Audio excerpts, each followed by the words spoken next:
നമസ്കാരം. ആരോപണ പ്രത്യാരോപണങ്ങളും വിവാദങ്ങളും കൂറുമാറ്റവും ഒക്കെയായി സജീവമായി നിന്ന പാലക്കാട് പക്ഷേ ഈ പറയുന്ന ഫാക്ടറുകളൊന്നും വോട്ടായില്ല എന്ന് നിസ്സംശയം പറയാം. പോളിംഗ് ശതമാനം കുറഞ്ഞത് അമ്പരപ്പുണ്ടാക്കുന്നുണ്ടെങ്കിലും പാലക്കാട് മുന്നണി നേതൃത്വങ്ങൾ തികഞ്ഞ ആത്മവിശ്വാസത്തിലാണ്. സ്വന്തം ശക്തി മേഖലകളിലെ വോട്ടുകൾ പരമാവധി പെട്ടിയിലാക്കിയെന്ന് കരുതുമ്പോഴും അടിയൊഴുക്കുകൾ ഉണ്ടാവാനുള്ള സാധ്യത മുന്നണി നേതൃത്വങ്ങൾ തള്ളിക്കളയുന്നില്ല. നാടിളക്കിയുള്ള പ്രചാരണം വോട്ടിംഗ് ശതമാനത്തിൽ പ്രതിഫലിച്ചില്ല എന്നത് രാഷ്ട്രീയ നേതൃത്വങ്ങളെ ഇരുത്തി ചിന്തിപ്പിക്കും. എന്തായാലും കണക്കുകൂട്ടലുകളിലെ അങ്കലാപ്പൊഴിയാൻ ഇനി ഒരു ദിവസം കൂടി മാത്രമേ ബാക്കിയുള്ളൂ. നോക്കാം മുന്നണികളുടെ പ്രതീക്ഷ, ഒപ്പം മഹാരാഷ്ട്രയിലെയും ഝാർഖണ്ഡിലെയും രാഷ്ട്രീയവും. സ്വാഗതം 213ലേക്ക്.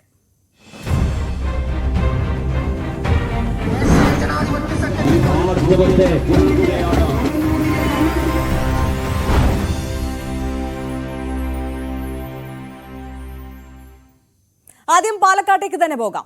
പോളിംഗ് ശതമാനം കുറഞ്ഞത് അമ്പരപ്പുണ്ടാക്കുന്നുണ്ടെങ്കിലും പാലക്കാട് മുന്നണി നേതൃത്വങ്ങൾ തികഞ്ഞ ആത്മവിശ്വാസത്തിലാണ്.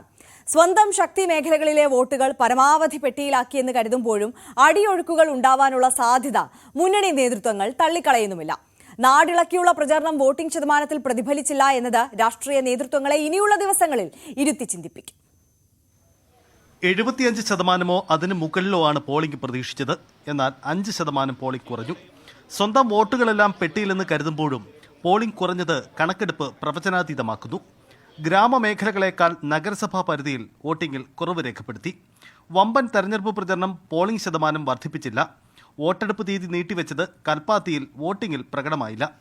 കണ്ണാടി പഞ്ചായത്തിൽ പൊതുശരാശരിയേക്കാൾ 3% അധിക വോട്ടുകൾ കുറഞ്ഞു. 3 മുന്നണികളുടെയും കണക്കുകൾ ഇങ്ങനെയാണ്. മണ്ഡലത്തിലെല്ലാം അനുകൂല ഘടകങ്ങളാണെന്ന് UDF കണക്കുകൂട്ടുന്നു. ഭൂരിപക്ഷം 10,000 വരെ ഉയർന്നേക്കാം. ന്യൂനപക്ഷ ഏകീകരണമുണ്ടായി. സരിന് എതിർചേരിയിൽ സ്വീകാര്യത കിട്ടിയില്ല. BJP വോട്ടുകളിൽ പിളർപ്പുണ്ടായി. ഇതൊക്കെയാണ് UDFന്റെ കണക്കുകൂട്ടൽ. ചെറിയ ഭൂരിപക്ഷത്തിൽ വിജയിക്കുമെന്ന് കരുതുന്ന BJP ഇടതുമുന്നണി രണ്ടാമതെത്തുമെന്ന് പ്രതീക്ഷിക്കുന്നു.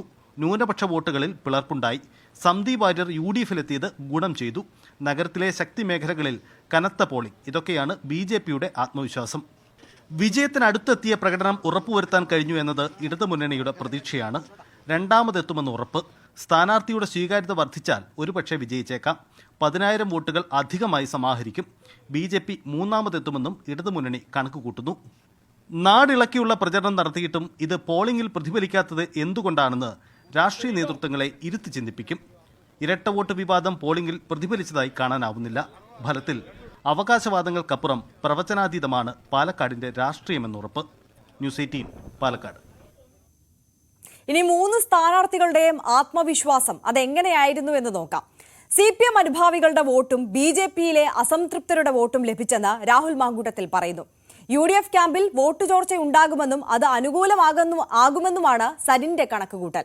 പോളിംഗ് ശതമാനത്തിലെ കുറവ് LDFനും UDFനും തിരിച്ചടിയാകുമെന്ന് C കൃഷ്ണകുമാറും പറഞ്ഞു. പോൾ ചെയ്തതിലെ പകുതി വോട്ട് എന്തായാലും നമ്മളിലേക്ക് വരുമെന്നാണ്. പകുതി വോട്ട് വന്നില്ലെങ്കിൽ പോലും കംഫർട്ടബിളായി ജയിക്കാനുള്ള വോട്ട് വന്നിട്ടുണ്ട് എന്നുള്ളത്. LDFന് കൃത്യമായി കിട്ടേണ്ട രാഷ്ട്രീയ വോട്ടുകൾ 40,000 ആണ് എന്നുള്ള അസസ്മെന്റ് ഉണ്ടായിരുന്നു. 40,000 സേഫ് രാഷ്ട്രീയ വോട്ടുകൾ ഇടതുപക്ഷത്തിന്റെ സ്വതന്ത്ര ചിഹ്നത്തിലാണെങ്കിൽ പോലും കൃത്യമായി അമ്മമാരും പ്രായമേറിയവരും ഏറെയുള്ള വോട്ടർമാരുടെ ബേസാണ് ഇടതുപക്ഷത്തിന്റെ രാഷ്ട്രീയ വോട്ട് എന്ന് പറയുന്നത്. അവരൊക്കെ സന്തോഷത്തോടെ, എന്റെ പേടി അവിടെയായിരുന്നു. ചിഹ്നം കണ്ടില്ലല്ലോ എന്ന് പറഞ്ഞ് ആശങ്കപ്പെടും അവരെന്ന് തിരിച്ചുവെന്ന് പറഞ്ഞാൽ ഒരാൾ പോലും അങ്ങനെ പ്രതികരിച്ചില്ല. ഈ തെരഞ്ഞെടുപ്പിൽ ഞങ്ങൾ വളരെ കൃത്യമായിട്ട് ഞങ്ങൾക്ക് ലഭിക്കേണ്ട വോട്ടുകളെ സംബന്ധിച്ച് ഒരു ലിസ്റ്റ് തന്നെ തയ്യാറാക്കിയിരുന്നു ബൂത്ത് അടിസ്ഥാനത്തിൽ. ആ ലിസ്റ്റ് അനുസരിച്ച് ഞങ്ങളുടെ പ്രവർത്തകർ, ബൂത്ത് തലത്തിലുള്ള പ്രവർത്തകർ പോളിംഗ് നടത്തി ആ വോട്ടുകൾ പരമാവധി പോളിപ്പിക്കുക എന്നുള്ള ഒരു പ്രവർത്തനം നടത്തിയിരുന്നു. അതിൽ ഞങ്ങൾ 100% വിജയിച്ചിട്ടുണ്ട്. അപ്പോൾ ഞങ്ങൾക്ക് ലഭിക്കേണ്ട വോട്ടുകൾ കൃത്യമായിട്ട് ലഭിക്കാനും അതോടൊപ്പം തന്നെ 2 മുന്നണികൾക്ക് ലഭിക്കേണ്ട വോട്ടുകൾ ലഭിക്കേണ്ട പഞ്ചായത്തുകളിൽ അവർ പുറകിൽ പോളിംഗ് ശതമാനത്തിൽ വന്ന കുറവും അത് 2 മുന്നണികളെയും ബാധിക്കും. LDF സെന്റിമെന്റേഴ്സിന്റെ വോട്ട് ഉറപ്പായിട്ട് കിട്ടും. CPMുമായൊക്കെ ബന്ധപ്പെട്ട് നിൽക്കുന്ന ചില ആളുകൾ ഇന്നും ഇന്നലെയൊക്കെയായിട്ട് ഫോൺ വിളിച്ചു. അപ്പൊ അവര് പറയുന്ന ഒരു മെജോറിറ്റിയിൽ പോലും നമ്മൾ പറയുന്ന മെജോറിറ്റി തന്നെയാണ് അവർ പറയുന്നത്. മാത്തൂരിൽ ഇത്തവണ UDFന് അനുകൂലമായിട്ടുള്ള ഒരു നല്ല വേവ് ഉണ്ടായി. ശ്രീ സന്ദീപിന്റെ അടക്കമുള്ള BJPയിൽ നിന്നൊരാൾ വരുന്നതിന്റെ സ്വാഭാവികമായ ഗുണം BJP വിട്ടൊരാൾ കോൺഗ്രസിലേക്ക് വരുന്നതിന്റെ സ്വാഭാവികമായ ഗുണം സെക്കുലർ ഫോഴ്സിനുടെ ഉണ്ടാകും. ഷാഫിക്ക് 2021 ലഭിച്ച ഭൂരിപക്ഷത്തെക്കാളും 2024 എനിക്ക് ലഭിച്ച ഭൂരിപക്ഷത്തിനേക്കാളും അസംബ്ലി തെരഞ്ഞെടുപ്പിനേക്കാളും പാർലമെന്റ് തെരഞ്ഞെടുപ്പിനേക്കാളും നല്ല ഭൂരിപക്ഷത്തിൽ UDF വിജയിക്കും എന്നുള്ളത് തന്നെയാണ് ഈ അവസാന കണക്കുകൾ പരിശോധിച്ചപ്പോൾ ഞങ്ങൾക്ക് ലഭിച്ചത്. ഞാൻ 12,000-നും 15,000-നും ഇടയിലുള്ള ഭൂരിപക്ഷം പ്രതീക്ഷിക്കുന്നു. ഒരു സർവകാല റെക്കോർഡ് UDF സ്ഥാനാർത്ഥിക്ക് ഭൂരിപക്ഷത്തിന്റെ കാര്യത്തിലുണ്ടാകും. 3 ഉപതെരഞ്ഞെടുപ്പിലും UDF വിജയിക്കുമെന്നാണ് MM ഹസൻ പ്രതികരിച്ചത്. വടകരയിലെ കാഫിർ സ്ക്രീൻഷോട്ടിന്റെ തുടർച്ചയാണ് പാലക്കാട്ടെ പത്രപരസ്യമെന്നും വർഗീയ വിദ്വേഷം ആളിക്കത്തിച്ച് പ്രചരണം നടത്തിയത് CPM ആണെന്നും MM ഹസൻ വിമർശിച്ചു. പാലക്കാട്ടെ പൊതുചിത്രത്തിലേക്കാണ് നമ്മൾ ഇനി കടക്കാൻ പോകുന്നത്. VV അരുൺ അവിടെ നിന്ന് നമുക്കൊപ്പം ചേരുന്നുണ്ട്. അരുൺ, കൂട്ടിയും കിഴിച്ചും ഒക്കെ അങ്കലാപ്പിലാണ് മുന്നണികൾ. പക്ഷേ പുറമെ എല്ലാവരും ഒരേപോലെ ആത്മവിശ്വാസം പ്രകടിപ്പിക്കുന്നുമുണ്ട്. ഇന്നത്തെ ഒരു ദിവസം ഈ കണക്ക് കൂട്ടലുകൾ 3 മുന്നണികളും ഏതൊക്കെ തരത്തിലാണ് പ്രകടിപ്പിച്ചത്? അവരുടെ ആത്മവിശ്വാസം, ആശങ്കകളൊക്കെ ഏത് വിധത്തിലാണ് വന്നത്? ഭവ്യ, പാലക്കാട്ട് 3 മുന്നണികളുടെയും ഒരു പൊതു വികാരം അല്ലെങ്കിൽ ഒരു പൊതു വിലയിരുത്തൽ ആർക്കും ഒരു വിജയം ഉറപ്പിച്ചു പറയാൻ കഴിയുന്നില്ല എന്നുള്ളതാണ്. ഏറ്റവും ആദ്യം വിജയം ഉറപ്പിച്ചതും UDF മൂന്നാമതേക്ക് പോകുമെന്ന് പറഞ്ഞതും BJPയുടെ സംസ്ഥാന അധ്യക്ഷൻ K സുരേന്ദ്രനാണ്. സുരേന്ദ്രൻ അങ്ങനെ പറഞ്ഞു കഴിഞ്ഞ് പിന്നീട് ഇന്നലെ രാത്രിയോട് തന്നെ കോൺഗ്രസ് ഏകദേശം ഒരു കണക്ക് ഭൂരിപക്ഷം ഉണ്ടാകുമെന്നൊരു കണക്ക് പറഞ്ഞു. CPM ആകട്ടെ അതിന് മുമ്പ് തന്നെ വിജയിക്കും, UDF രണ്ടാമത് വരും, BJP മൂന്നാമത് പോകുമെന്ന അവകാശവാദമായി രംഗത്ത് വന്നു. ഏതായാലും ഇപ്പോൾ 3 മുന്നണികൾക്കും ഒരുപോലെ പ്രതീക്ഷകളും ആശങ്കകളുമുണ്ട്. കാരണം കൃത്യമായ ഒരു വോട്ടിൻ്റെ പാറ്റേൺ എന്താണെന്ന് തിരിച്ചറിയാൻ ആർക്കും കഴിയുന്നില്ല. നഗരമേഖലയിൽ വോട്ട് ശതമാനം കുറഞ്ഞു, ഗ്രാമീണ മേഖലകളിൽ കുറഞ്ഞു. വിരായിരി പോലുള്ള കോൺഗ്രസിൻ്റെ ശക്തി കേന്ദ്രങ്ങളിലും വോട്ടിംഗ് ശതമാനം കുറഞ്ഞിട്ടുണ്ട്. CPMൻ്റെ ശക്തി കേന്ദ്രമായ കണ്ണാടിയിലും മാത്തൂരിലും കഴിഞ്ഞ തവണത്തെ അത്ര പോളിംഗ് വന്നിട്ടില്ല. നഗരമേഖലയിൽ BJP വലിയ സ്വാധീനമുള്ള വലിയ ഭൂരിപക്ഷം പ്രതീക്ഷിക്കുന്ന ആ മേഖലകളിലും വോട്ടിംഗ് ശതമാനം കുറഞ്ഞിട്ടുണ്ട്. ആർക്കും കൃത്യമായി ഒന്നും പ്രവചിക്കാൻ കഴിയാത്ത സാഹചര്യമാണ്. UDFൻ്റെ കണക്ക് നമുക്ക് ആദ്യം പരിശോധിക്കാം. UDFൻ്റെ കണക്ക് 5 അക്ക ഭൂരിപക്ഷം എന്ന വലിയ ആത്മവിശ്വാസത്തോടെ തെരഞ്ഞെടുപ്പിനെ നേരിട്ടത്. പക്ഷേ ഇപ്പോൾ അത് 5,000-ഉം 2,000 മുതൽ 5,000 വരെ എന്നൊക്കെ പറയുന്ന പല കണക്കുകളിലേക്ക് പോവുകയാണ്. കംഫർട്ടബിൾ മജോറിറ്റി എന്ന് പറയാനാണ് ഇപ്പോൾ കോൺഗ്രസ് നേതൃത്വം തയ്യാറാകുന്നത്. 10,000-ന് മുകളിൽ നിന്നൊക്കെ ചില നേതാക്കൾ പറയുന്നുണ്ടെങ്കിലും അവിടെ ഒരു ആത്മവിശ്വാസക്കുറവ് നമുക്ക് കൃത്യമായി തന്നെ മനസ്സിലാക്കാൻ കഴിയും. BJPയുടെ ശക്തി കേന്ദ്രങ്ങളിൽ നഗരത്തിൽ വോട്ട് കുറഞ്ഞു എന്നതാണ് കോൺഗ്രസിന് ആശ്വാസം നൽകുന്നത്. BJPയുടെ കണക്കാകട്ടെ വളരെ കൃത്യമായി അവർ ഇന്നലെ മുതൽ പറയുന്നത് നഗരമേഖലകളിൽ അവരുടെ വോട്ടെല്ലാം പോൾ ചെയ്യപ്പെട്ട് കഴിഞ്ഞു. സാധാരണഗതിയിൽ ഈ നഗരമേഖലകളിൽ അവരുടെ കേഡർ വോട്ടാണെങ്കിൽ പോലും പലപ്പോഴും പോൾ ചെയ്യാത്ത വോട്ടുകളുണ്ട്. ആ വോട്ടുകളും ഇത്തവണ അവർക്ക് പോൾ ചെയ്യാൻ സാധിച്ചു. വളരെ കൃത്യമായി അവരുടെ വോട്ടുകളെല്ലാം പെട്ടിയിൽ വീണ് കഴിഞ്ഞു. മാത്രമല്ല CPM കണ്ണാടി മാത്തൂർ പഞ്ചായത്തുകളിൽ നല്ല ഭൂരിപക്ഷം ഉണ്ടാക്കും, ലീഡ് ഉണ്ടാക്കും. അങ്ങനെ വരുമ്പോൾ അവിടെ കോൺഗ്രസ് പിന്നിൽ പോകും. പിരായിരിയിൽ കോൺഗ്രസിൻ്റെ ശക്തി കേന്ദ്രത്തിൽ അവർക്ക് UDF ശക്തി കേന്ദ്രത്തിൽ അവർക്ക് ഇത്തവണ അത്ര വലിയ ഭൂരിപക്ഷം കിട്ടില്ല. ആ കണക്കുകളെല്ലാം കൂട്ടുമ്പോൾ BJP സ്ഥാനാർത്ഥി അനായാസം ജയിച്ചു കയറും. ഇതാണ് BJPയുടെ ഒടുവിലത്തെ കണക്ക്. CPM ആകട്ടെ 1ാം സ്ഥാനത്ത് എത്തുമെന്ന് നേരിയ പ്രതീക്ഷ മാത്രമേ അവർക്കുള്ളൂ. അവർ 2ാം സ്ഥാനം കിട്ടുമെന്ന് ഏറെക്കുറെ ഉറപ്പിക്കുന്നു. 1ാം സ്ഥാനത്ത് എത്തണമെങ്കിൽ പാർട്ടി 36,000-ഓളം വോട്ടുകളാണ് കഴിഞ്ഞ തവണ CP പ്രമോദിനെ 2021 ലഭിച്ചത്. അതിൽ നിന്ന് 10,000 വോട്ട് വരെ CPMൻ്റെ കണക്ക് പ്രകാരം 46,000 ചില്ലറ വോട്ടാണ് അവർ ഇത്തവണ കണക്ക് കൂട്ടുന്നത്. ആ വോട്ടുകൾക്ക് പുറമെ സരിൻ്റെ വ്യക്തിപ്രഭാവം കൊണ്ട് BJPയിലും കോൺഗ്രസിലും പോകാവുന്ന അവർക്ക് കിട്ടേണ്ട വോട്ടുകൾ കൂടി വരാം. അങ്ങനെ വന്നാൽ ഒരു വലിയൊരു അത്ഭുതം ഉണ്ടാവുകയും നേരിയ ഭൂരിപക്ഷത്തിന് സരിൻ ജയിക്കുകയും ചെയ്യാം. അല്ലെങ്കിൽ 2ാം സ്ഥാനം ഉണ്ടാകും. അവിടെ കോൺഗ്രസിനെയാണ് അവർ വിജയിക്കാൻ സാധ്യതയുള്ളത് കാണുന്നത്. 4,000-ഓളം വോട്ടുകൾക്ക് കോൺഗ്രസ് CPMൻ്റെ കണക്കിന് മുന്നിലാണ്. അത്ഭുതങ്ങൾ സംഭവിച്ചാൽ അത് മാറി വരാം. അവിടെ സരിൻ ജയിക്കാമെന്ന് അന്ന് അവർ കണക്കൂട്ടുന്നത്. BJPയാണ് അവർ 3ാം സ്ഥാനത്തേക്ക് കാണുന്നത്. അതായത് BJP വിജയിക്കും, 2ാം സ്ഥാനത്ത് ഇടതുമുന്നണി വരുമെന്ന് BJP പറയുന്നു. കോൺഗ്രസ് അവർ തന്നെ വിജയിക്കും. രണ്ടാമത് ആരെന്ന കാര്യത്തിൽ കൃത്യമായ ഒരു മറുപടി പറയുന്നില്ല. CPM ആകട്ടെ കോൺഗ്രസ് ജയിച്ചാലോ കോൺഗ്രസോ CPMോ ജയിക്കാം, BJP മൂന്നാമത് പോകുമെന്ന കണക്കും പറയുന്നു. ചുരുക്കി പറഞ്ഞാൽ ആർക്കും കൃത്യമായ ഒരു വ്യക്തത ഇതുവരെയും ഇല്ല. എന്താണ് സംഭവിച്ചത് വ്യക്തതയില്ല. ആരുടെ വോട്ടുകളാണ് പോൾ ചെയ്യപ്പെടാതെ പോയത്, ആരുടെ വോട്ടർമാരാണ് സൈലന്റ് ആയത്, ഈ ഏതെങ്കിലും തരത്തിൽ ഷിഫ്റ്റ് ഉണ്ടാകുമോ, ന്യൂനപക്ഷ വിഭാഗങ്ങൾക്കിടയിലുള്ള പൂർണ്ണ വോട്ടുകൾ പൂർണ്ണമായും തങ്ങൾക്ക് അനുകൂലമാകുമെന്ന് കോൺഗ്രസ് വിചാരിക്കുന്നു. പക്ഷേ അങ്ങനെയല്ല, അതിലൊരു ഷിഫ്റ്റ് ഉണ്ടായെന്ന് BJPയും CPMും വിശ്വസിക്കുന്നു. അങ്ങനെ ആകെ മൊത്തം കുഴഞ്ഞും പറഞ്ഞൊരു അന്തരീക്ഷം പാലക്കാട്ടെ തെരഞ്ഞെടുപ്പ് രാഷ്ട്രീയത്തിൽ ഓരോ തുടക്കം മുതലുണ്ട സസ്പെൻസ് ഈ വോട്ടെണ്ണി കഴിയുന്നവരെ ഉണ്ടാകുമെന്ന് തന്നെയാണ് നമുക്ക് മനസ്സിലാക്കേണ്ടത്. ആ രീതിയിലുള്ള ഒരു അവ്യക്തത ഇപ്പോഴും പാലക്കാട്ടെ തെരഞ്ഞെടുപ്പ് ചിത്രത്തിലുണ്ട്. അഭവ്യ. തീർച്ചയായും വി അരുണാണ് വിവരങ്ങൾ നൽകിയത്. എന്തായാലും കണക്കുകൾ കൂട്ടിയും കിഴിച്ചുമൊക്കെ വിലയിരുത്തലുകളുമായി മുന്നണികൾ മുന്നോട്ട് പോകുമ്പോൾ 3 മുന്നണികളും ഒരേപോലെ ആത്മവിശ്വാസം പ്രകടിപ്പിക്കുന്നുണ്ട് എന്നുള്ളതാണ് സാഹചര്യം. എന്തായാലും ഏതൊക്കെ തരത്തിലാണ് അവരുടെ ആത്മവിശ്വാസം ഈ ഒരു കാര്യത്തിൽ പ്രകടിപ്പിക്കുന്നത് എന്നുള്ളതിന്റെ ഒരു വിശദമായ കണക്കാണ്, സമഗ്രമായ ചിത്രമാണ് വി അരുൺ നൽകിയത്. ഒരു ഇടവേളയിലേക്കാണ് നമ്മൾ പോകുന്നത്. ഇടവേളയ്ക്ക് ശേഷം കൂടുതൽ തെരഞ്ഞെടുപ്പ് വാർത്തകൾ കാണാം.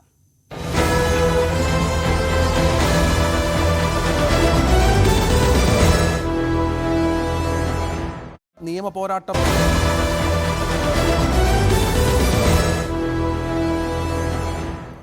മടങ്ങിയെത്തുമ്പോൾ നമ്മൾ പോകുന്നത് മഹാരാഷ്ട്ര, ജാർഖണ്ഡ് നിയമസഭാ തെരഞ്ഞെടുപ്പ് വിശേഷങ്ങളിലേക്കാണ്.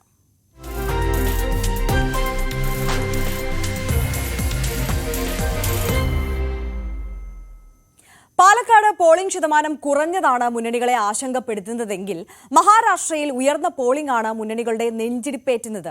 3 പതിറ്റാണ്ടിനിടയിലെ ഏറ്റവും ഉയർന്ന പോളിംഗ് ആണ് മഹാരാഷ്ട്രയിൽ ഉണ്ടായത്. ഉയർന്ന പോളിംഗ് അനുകൂലമാണെന്ന് പുറമേക്ക് അവകാശപ്പെടുമ്പോഴും നേതാക്കളുടെ ഉള്ളിലെ ആശങ്ക കടുത്തതാണ്.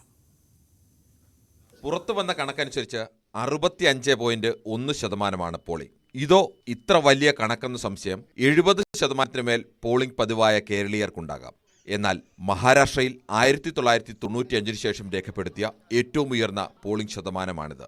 പതിറ്റാണ്ടുകൾ നീണ്ട കോൺഗ്രസ് ഭരണം അവസാനിപ്പിച്ച് ശിവസേന BJP സഖ്യത്തിന് ആദ്യമായി മിന്നും ജയം നൽകിയ 1995 മാത്രമാണ് മഹാരാഷ്ട്രയിലെ ജനങ്ങൾ കൂട്ടത്തോടെ പോളിംഗ് ബൂത്തിലെത്തിയത്. അന്ന് 71.69% ജനങ്ങൾ വോട്ടവകാശം വിനിയോഗിച്ചു. ഈ ലോക്സഭാ തെരഞ്ഞെടുപ്പിൽ 61.39%, 2019 നിയമസഭാ തെരഞ്ഞെടുപ്പിൽ 61.4%, പോളിംഗ്.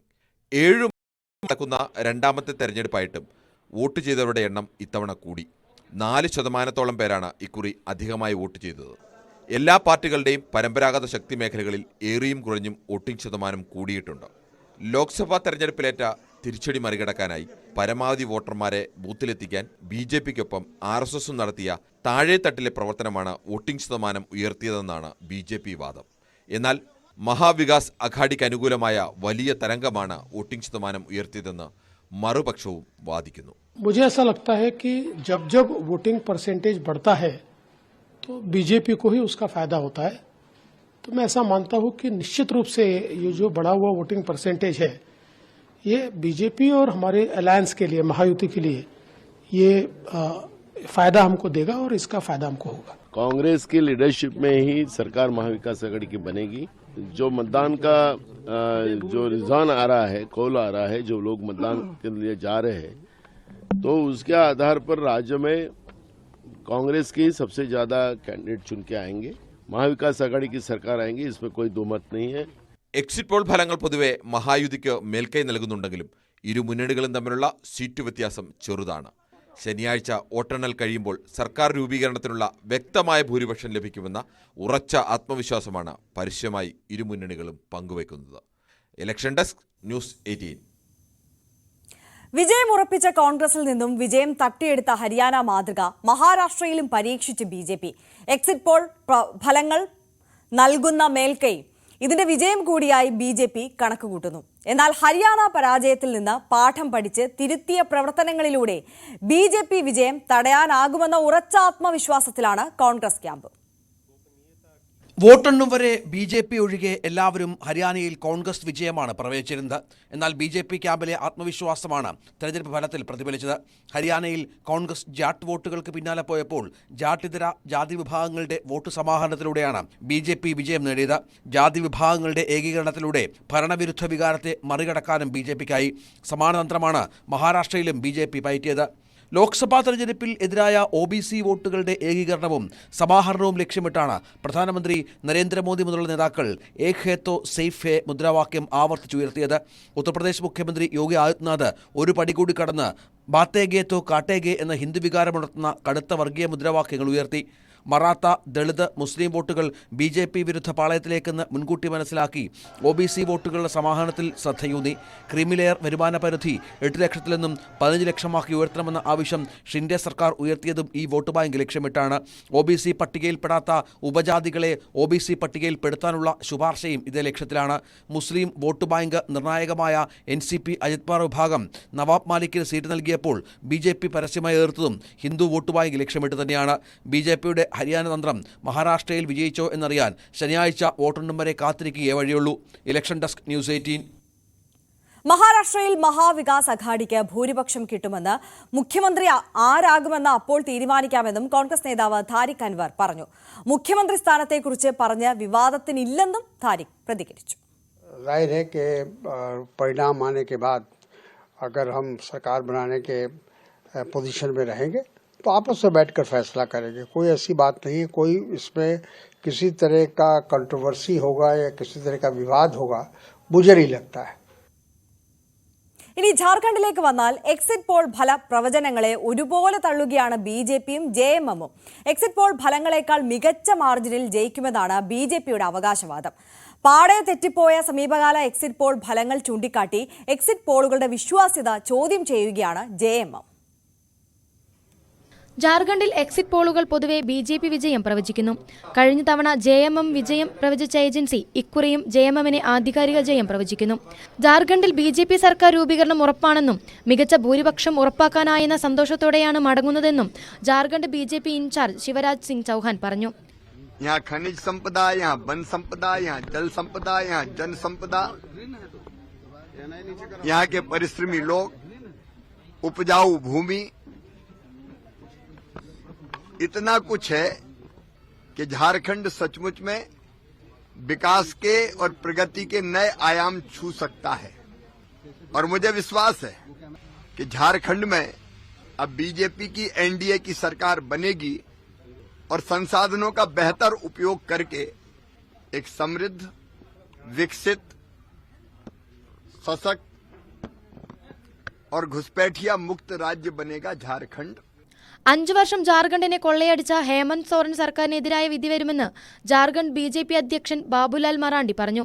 എക്സിറ്റ് പോളുകൾക്ക് മേലെയുള്ള ഫലമായിരിക്കുമെന്നും മറാണ്ടി അവകാശപ്പെട്ടു. देखिए, पिछले 5 वर्षों तक जो हेमंत सोरेन ने झारखंड को जो लूटा है, ऊपर से लेकर के नीचे तक जो करप्शन है, जिससे आम लोग परेशान थे, कानून व्यवस्था बिगड़ गई, डेवलपमेंट का काम नहीं हो रहा है, बांग्लादेशी रोहिंग्या मुसलमान घुसपैठ कर रहे हैं, उनको यहाँ नागरिक बना रहे हैं, उनका राशन कार्ड बना रहे हैं, उनके नाम से जमीन जायदाद कर रहे हैं, तो लोगों को गुस्सा है. ലോക്സഭയിൽ 400 കടക്കുമെന്ന BJP മുദ്രാവാക്യം കേട്ട് അതിനൊത്ത ഫലം പ്രവചിച്ച ഏജൻസികളുടെ വിശ്വാസ്യതയെ ചോദ്യം ചെയ്യുകയാണ് JMM. പാർട്ടി നടത്തിയ സർവേ അനുസരിച്ച് 81ൽ 50ലധികം സീറ്റ് നേടി JMM കോൺഗ്രസ് RJD സഖ്യം അധികാരത്തിലെത്തുമെന്ന് JMM നേതാവ് മനോജ് പാണ്ഡെ പറഞ്ഞു. देखिए, ये बड़बोले लोग हैं, कुछ से कुछ बोलेंगे. लोकसभा के चुनाव में 400 पार का आंकड़ा पहुंचाने के लिए कई एक सर्वे एजेंसियां आपस में ही पूरा एक कंपटीशन था कि कौन ज्यादा सीटें देता है. वैसी स्थिति में सर्वे एजेंसियों की भूमिका विश्वसनीय नहीं रह जाती है. വോട്ട് എണ്ണുന്നതിന് മുൻപ് തന്നെ ജയസാധ്യതയുള്ള സ്വതന്ത്രന്മാരെയും മറ്റ് ചെറു പാർട്ടികളെയും ചാക്കിലാക്കാനുള്ള ശ്രമങ്ങൾ BJPയും JMMഉം ഒരുപോലെ ആരംഭിച്ചു. ഫലം വരും മുൻപ് തന്നെ പിന്തുണ ഉറപ്പാക്കുകയാണ് ലക്ഷ്യം. ശനിയാഴ്ചയാണ് ജാർഖണ്ഡിലും വോട്ടെണ്ണൽ. Election desk, news 18. ഇനി ഇന്നത്തെ പഞ്ച് ഡയലോഗിലേക്ക്.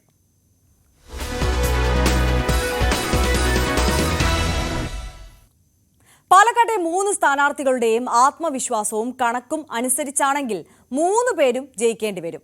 അതും ചെറിയ ഭൂരിപക്ഷത്തിനൊന്നുമല്ല, 10,000-ന് മേൽ ഭൂരിപക്ഷത്തിനാകും ജയിക്കുക. എന്തായാലും 3 പേർക്കും കൂടി ജയിക്കാനുള്ള സംവിധാനം വോട്ടെണ്ണലിൽ ഇല്ല. എന്നാലും അവരുടെ അവകാശവാദ കണക്കുകൾ ഒന്ന് കേൾക്കാം.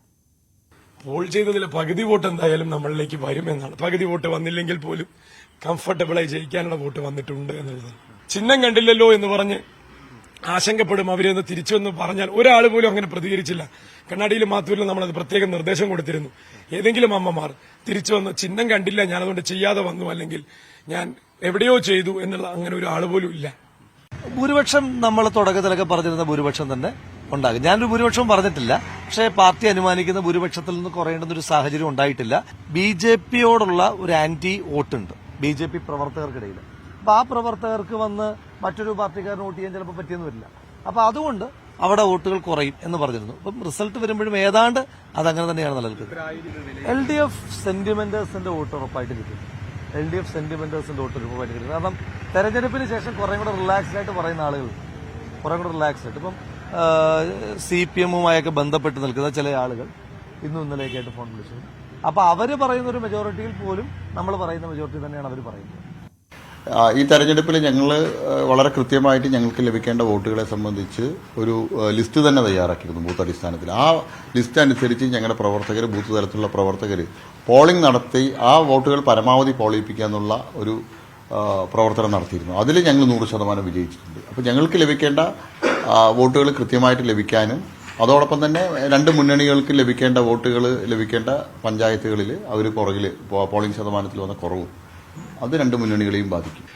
UDF-ന് പരമ്പരാഗതമായി കിട്ടിക്കൊണ്ടിരുന്ന ന്യൂനപക്ഷ വോട്ടിൽ കുറെ വോട്ടുകൾ തവണ ചോർന്നത്. അപ്പോൾ എന്തായാലും അങ്ങനെയാണ് മുന്നണികളുടെയും സ്ഥാനാർത്ഥികളുടെയും ഒക്കെ ആത്മവിശ്വാസം, അവകാശവാദങ്ങൾ. എന്തായാലും ത്രില്ലർ ക്ലൈമാക്സ് എന്താണെന്നറിയാൻ ഇനി ഒരു ദിവസം കൂടി മാത്രമേ ബാക്കിയുള്ളൂ. ആകാംക്ഷയോടെ കാത്തിരിക്കുകയാണ് രാഷ്ട്രീയ കേരളം. 2-1-3 ഇവിടെ പൂർണ്ണമാകുന്നു. നമസ്കാരം.